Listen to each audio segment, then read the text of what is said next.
Hello guys, welcome back to my channel.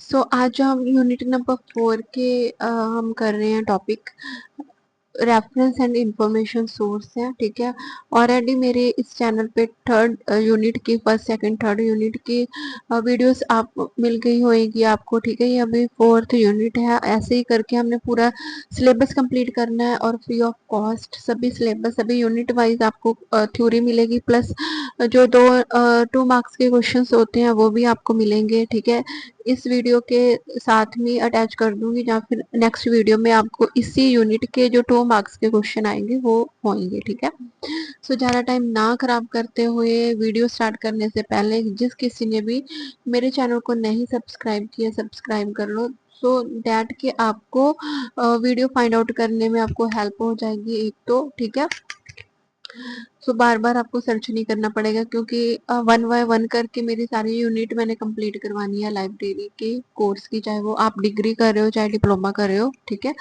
So time नहीं ज़्यादा खराब करते, स्टार्ट करते हैं। रेफरेंस एंड इंफॉर्मेशन सोर्स ये वाले यूनिट का नाम है।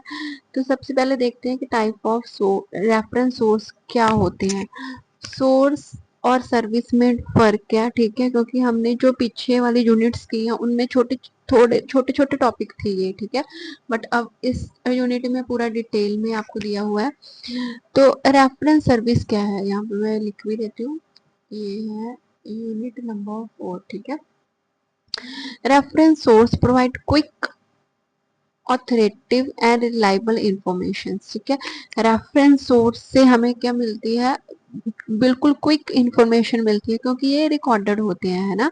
दे are usually consulted rather than read from the beginning to end. ठीक है, कितने टाइप्स के होते हैं, ये होते हैं प्राइमरी, सेकेंडरी एंड टाइटरी।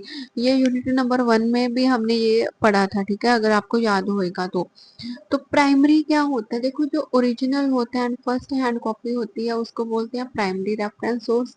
देन इसके बाद सेकेंडरी रेफरेंस सोर्स क्या होती है, जो प्राइमरी सोर्स से बन के ही उसको इंटरप्रेट करके या उसको समराइज करके ही बनाया होता है। ठीक है, वो होती है सेकेंडरी रेफरेंस सोर्स। देन है टाइटरी रेफरेंस सोर्स, क्या होती है, जो कंसोलिडेट किया होता है प्राइमरी और सेकेंडरी को जोड़ के मर्ज करके जो बना होता है उसको बोलते हैं। ठीक है, then type of the reference tools कौन से होते हैं, डिक्शनरी हो गया मीनिंग फाइंड आउट करने के लिए, या बाईलैंग्वेज डिक्शनरी यूज करते हैं।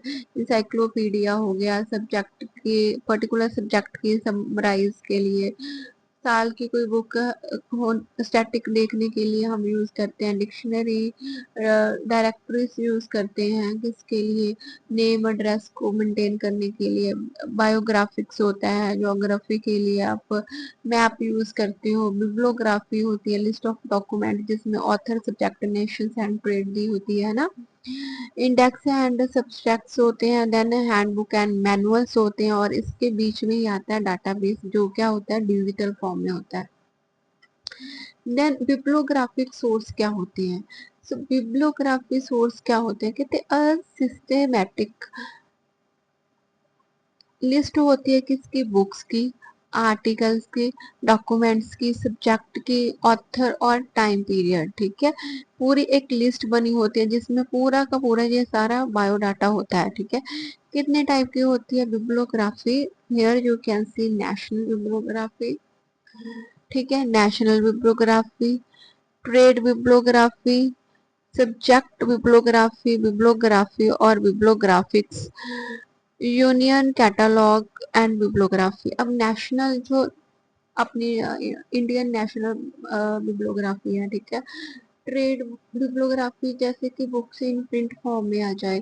सब्जेक्ट बिब्लियोग्राफी जो इंडेक्स में होता है। ठीक है, वॉलफोर्ड गाइड होगी बिब्लियोग्राफी और या बिब्लियोग्राफिक्स। ठीक है, फिर यूनियन कैटलॉग्स क्या होंगे, जैसे कि वर्ड कैट होगी जहाँ आप ऑनलाइन सॉफ्टवेयर यूज करते हो कैटलॉगिंग के लिए। ठीक है, देन नेक्स्ट हमें पूछा गया था क्राइटेरिया क्या है रेफरेंस के एवेल्यूएशन के लिए।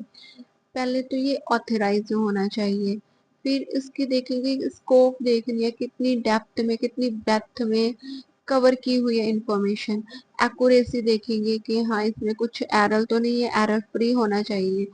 टाइमलाइन मतलब ये क्या होना चाहिए, अप टू डेट होना चाहिए। जो भी इंफॉर्मेशन बिब्लियोग्राफी में आप लिखोगे सो वो क्या होनी चाहिए, अप टू डेट होनी चाहिए। देन अरेंजमेंट, इसका कैसे पता लगेगा, सिस्टमेटिक होना चाहिए। और असेसिबिलिटी ये होनी चाहिए कि इसमें इंडेक्सिंग की होनी चाहिए। इंडेक्स से हमें कुछ भी इंफॉर्मेशन फाइंड आउट करनी है तो इंडेक्स हमें हेल्प करता है, ठीक है।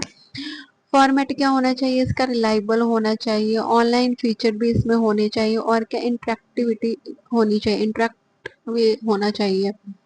कॉस्ट इफेक्टिवनेस, ठीक है। वैल्यू फॉर मनी होनी चाहिए। फिर क्या है, revision and review, purpose and audience, suitable होना चाहिए हर एक रिसर्चर के लिए, चाहे वो स्टूडेंट सर्च कर रहा है, प्रोफेसर सर्च कर रहा है, या कोई नॉर्मल रीडर सर्च कर रहा है। पॉइंट ऑफ व्यू से हम देखते हैं एग्जाम्स के पॉइंट ऑफ व्यू